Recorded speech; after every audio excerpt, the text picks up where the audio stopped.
நன்றாக புரிந்து கொள்ளுங்கள். வாழ்க்கையோட ஒரு அடிப்படை பாடம் சொல்றேன், கேட்டுக்கோங்க. வாழ்க்கையில சில உறவுகள் உங்களை ஏமாத்துவாங்க. சில பேர் உங்ககிட்ட பணம் வாங்கிட்டு திருப்பி கொடுக்க மாட்டாங்க. சில பேர் திருடிட்டே கூட போவாங்க.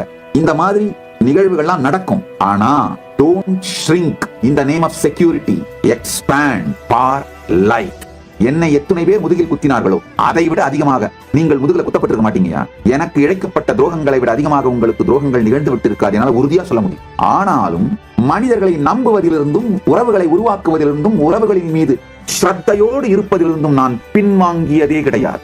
எத்துணை பேர் என்னையும் என் சங்கத்தையும் உபயோகப்படுத்திவிட்டு நம்முடைய பொருளையோ ஞான சொத்துக்களையோ திருடிக்கொண்டு, அது என்னிடமிருந்து அவர்கள் திருடினார்கள் என்பது வெளியில் தெரியாமல் இருப்பதற்காக என்னையே பழித்து, சங்கத்தை பழித்து, இது எல்லாத்தையும் பார்த்திருக்கீங்க. ஆனால் இது எல்லாவற்றையும் பார்த்திருந்தாலும் புதிதாக தொடர்ந்து வருகின்ற மனிதர்களை நம்புவதையோ, அவர்களுக்காக என்னையும் கைலாசத்தையும் திறந்து வைப்பதையோ, நான் அவர்கள் மீது காட்டும் ஸ்ரத்தையோ ஒரு துளியும் குறைத்ததும் இல்லை, சந்தேகப்பட்டதும் இல்லை, அதற்காக பயப்பட்டதும் இல்லை, என்னை நானே சுருக்கி கொண்டதும் இல்லை. அதனாலதான் கங்கையை போலே வாழுகின்றேன். எதுவுமே டைம் ஆயிடுச்சு, லேட் ஆயிடுச்சு, ஓவரா போயிடுச்சு, கைமீறி போயிடுச்சு, தலைக்கு மேல வெள்ளம் போயிடுச்சு அப்படின்லாம் உனக்கு கிடையவே கிடையாதுங்க. உங்களை சுருக்காம வாழ்க்கையை விரிப்பதில் மட்டும் கவனம் செலுத்துங்கள். இறை வடிவமாகவே வாழ்வீர்கள், தெய்வமாகவே வாழ்வீர்கள், வாழும் பொழுதே தெய்வமாக வாழ்வீர்கள்.